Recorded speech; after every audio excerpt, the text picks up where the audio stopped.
Alright guys, andito tayo sa Bida-Bida. Mga boss, kaibigan ko, talagang laging Oh, baka may shoutout kayo, apat na channel tayo. Alright, shoutout ka. Okay. Shoutout sa lager. Yung mga sinisingil natin ng utang sa Bombay, mga kapitbahay. Stapa. Hindi na siya, stapa, hindi stapa, masisingil na natin. Alright guys, sila yung nag-aakot ng bakal. Sa lugar na ito boss, sa Kabyo yan ano? Alright.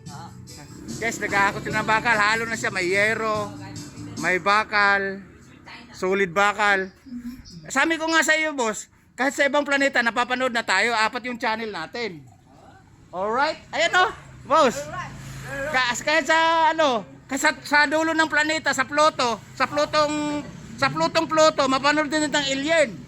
Apat ang channel natin. Oo. Boss, pag nahanap mo yung channel ko, huwag kang tumama mag-isa, maghanap ka ng katabi para hindi magpakakamalamay tililing ha.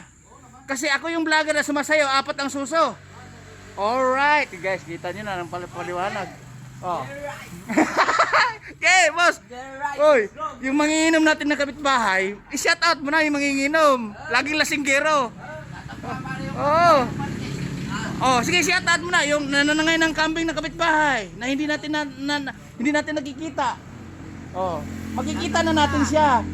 Mahabol na natin siya kung saan siya nagtatago. Yung nananangay ng pusa sa inyo sa kapitbahay. Makikita na natin dito. Lahat ng channel nakikita na natin kasi ibang planeta, alien, napapanood na tayo. Alright?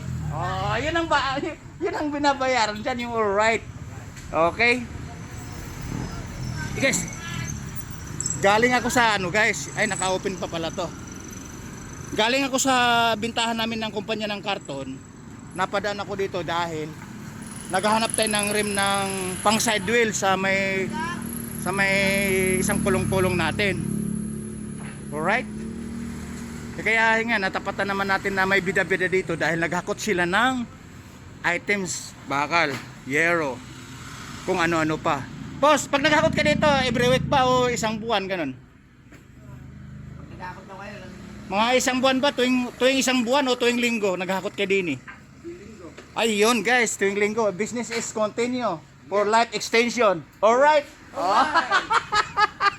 May nalalaman na naman kayo. Life extension. Ayan guys. Ayan guys. Ito guys, itong na to, yung may-ari nito nasa parting Kabyaw pa, pinaka-boss nila na dati namin binibintahan ng mga bakal. Hindi ko alam kung kumpanya RCG to. Kasi mayroon pa silang pang heavy duty. Pang heavy duty na yung parang crane, ayun oh. Alright. Eh mga bida-bida natin dito, ayan. Namamahinga. Mga siguro break time dahil lunch nga tanghalian. Alright. And guys, pinakita ko lang sa inyo nang napadaan ng mga bida-bida. Oh, mga busay, kaway-kaway na kayo. Dahil tapos na. Oh, kaway-kaway na kayo. Alright. Alright guys, ayan na mga bida-bida natin. Oh, ay may nagpahabol, shout out. Sino ba? Sa mga kababayan natin sa Pilipinas. Alright. Babu. Oh, mga bida-bida.